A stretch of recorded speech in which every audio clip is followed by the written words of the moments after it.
देखो, सबसे पहली बात, हमारी कमजोरी क्या है? हम परेशान हो जाते हैं। संसार में देखो तो परेशान, परमार्थ की तरफ देखो तो हम परेशान हो, ये हमारा आदत स्वभाव बन गया परेशान होना। थोड़ा सा धैर्यवान बनो, गंभीर बनो। कोई इस भारी से भारी विपत्ति में परेशानी स्वीकार करके विपत्ति से थोड़ी निकला जाता। सुलझो, ठीक है, विपत्ति आई, समस्या आई, इसका समाधान होगा। ऐसा थोड़ी कि हमें नष्ट कर देगी। अगर अभी हमारी बड़ी हानि हो जाती है, हम कल इससे बड़ा लाभ प्राप्त कर सकते हैं। हमको एकदम बिल्कुल गंभीर रहना है, इतने कमजोर नहीं बन जाना। अब वो गए तो क्या होगा, अब वो वस्तु गई तो क्या, पद गया तो क्या होगा। प्रयास किया था, ये पद मिला था, इससे बड़ा पद प्राप्त करूंगा, मैं इससे बड़ा महान बनूंगा। ठीक है, एक बार गिर गया, गलती हो गई, दंड भोगूंगा, फिर इससे ज्यादा संयम में रहूंगा। बिल्कुल, मतलब एकदम फ्रेश दिमाग रखना चाहिए। और अपने लोग क्या है, जरा सी बात में एकदम पछड़ा कर लेते हैं, एकदम कमजोर हो जाते हैं। ये बिल्कुल ठीक नहीं है। हम जीवन भर की यात्रा की बात कह रहे हैं, भारी से भारी कष्ट में भी मुस्कुराना, तो हमें बल मिला है, हमें भगवान की कृपा का दर्शन हुआ है, हमें उनका दुलार दिखाई दिया है। अगर ऐसे तो भाग जाते हैं, फिर परमार्थ में थोड़ी चलना होता है। आज जो आप सुन करके लाभ लेने की चेष्टा कर रहे हो ना, ये केवल प्रवचन नहीं है, ये जीवन है। अगर ये जिए ना होते ना, तो ये इसका प्रभाव नहीं पड़ता, फिर वाणी का प्रभाव नहीं पड़ता। हम इसीलिए कहते हैं, जैसे आप लोग एकदम परेशान हो जाते हैं, जब बोलो क्या हमसे ज्यादा परेशानी होगी? दोनों किडनी खराब, दवाई लाने के लिए पैसे नहीं, पानी रखा है, हम उठ के पी नहीं सकते, भीषण शरीर में कष्ट, भीषण बुखार, क्योंकि किडनी फेल, जरा में बुखार, खाने को क्या, रोटी मांग के लाओ। अगर वहां सब्जी मिलती तो लाल मिर्च ऐसी पड़ के मिलती थी कि वो पा नहीं सकते थे। आप सोचो, पानी लाना है तो मुझे लाना है, पीना है तो मुझे पीना है। अगर मैं हारता तो कहां पहुंच जाता, क्या स्थिति होती? नहीं, मरना है, पर कदम पीछे। कोई दिन ऐसा नहीं जिस दिन सेवा ना की हो, जिस दिन सेवा ना गए हो। गुरु जी की सेवा में जाना है, पहले अपने को स्वस्थ साबित करना है, नहीं वो सेवा ही नहीं लेंगे। तुम बीमार हो, तुम कष्ट में, वैसे उनकी दृष्टि परेशान थे, उनकी सेवा की, आके लेट गए।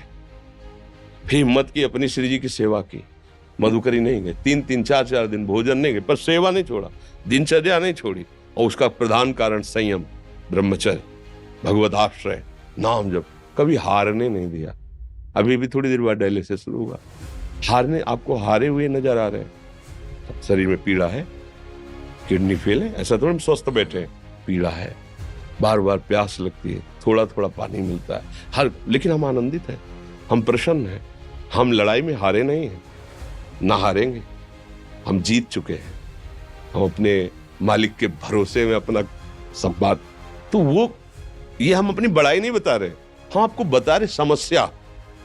सोचो, तुम्हारे पास तो माँ है, भाई है, बहन है, परिवार है, कोई ना कोई तो है ना। मेरा किसी ने कभी जीवन में ध्यान भी नहीं दिया। क्यों? बचपन से बाबा जी बन गए, किसी से प्यार नहीं, किसी से संबंध नहीं, कोई जानकारी नहीं, हम कहाँ हैं, वो कहाँ, किसी से कोई मतलब नहीं। अच्छा, जवान साधु कौन श्रद्धा करे? कभी गांव जाने की हिम्मत नहीं पड़ती कि रोटी मांग ले, पता नहीं लोग क्या सोचेंगे, क्या भावना कर ले।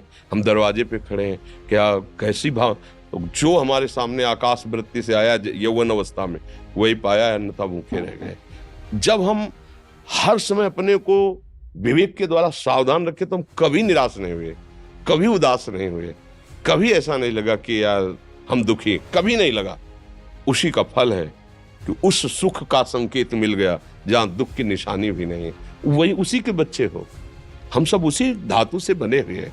हम इतना क्यों परेशान हो जाते हैं? हम ये देखते हैं, अपने लोग थोड़ी बात बिगड़ गई परेशान, नहीं बिगड़ी तो बिगड़ जाने की संभावना में परेशान है।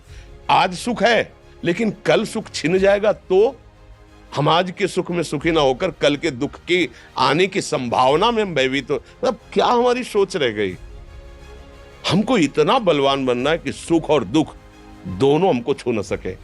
भारी से भारी सुख की व्यवस्था है तो अहंकार नहीं, हर्षित होकर किसी का अपमान न करे कि हम धनी, हम पदाधिकारी, अमुक। भारी से भारी दुख आया तो हमें किसी के सहयोग की जरूरत नहीं, हम फिर अपने कदम बढ़ाएंगे, हम फिर जुड़ी हुई अपनी भावनाओं को सजाएंगे। मस्त जीवन एकदम। तुम अविनाशी के बच्चे हो। शेर का बच्चा भेड़ों के बीच में फंसकर म्यों म्यों बोल रहा है, बस अगर दहाड़ना सीख जाए तो कोई भी उसे परास्त नहीं कर सकता। ऐसे भगवद अंश, तू प्रपंच में फंसकर अपने को इतना दीन क्यों देख रहा है? तू ऐसा है कि भगवान के दिव्यास्त्र में भी ताकत नहीं तेरे को मार सके। तू अविनाशी का अविनाशी बच्चा है, विनाशी भोगों को, विनाशी शरीर को मैं मान के इतना भयभीत, इतना दुख, ठीक नहीं। ये सबके लिए, केवल एक के लिए नहीं। आप समझो, आप लोग सोचते हैं हम गृहस्थ होकर भला ऐसी स्थिति कैसे।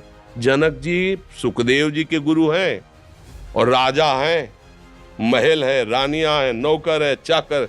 क्या सुखदेव जी जिनके शरीर में लंगोटी भी नहीं है, दिगंबर, परमहंस, परमहंस के गुरु है जनक जी जो राजा हैं। समझो आप ऐसा ना सोचे कि अब नौकरी कर रहे हैं, हम संसार में, हम गृहस्थ हैं, हम आध्यात्मिक की ऊंचाई पर नहीं चढ़ सकते। नहीं, आप एक सरकारी नौकरी या आप किसानी या व्यापार करते हुए आप एक अध्यात्म की ऊंचाई में चढ़ सकते हैं। और अध्यात्म ही है जो तुम्हें इस माया के दुख सुख से ऊपर उठा सकता है। दूसरा, चाहे जितनी संपत्ति आ जाए, आप सुखी नहीं हो सकते।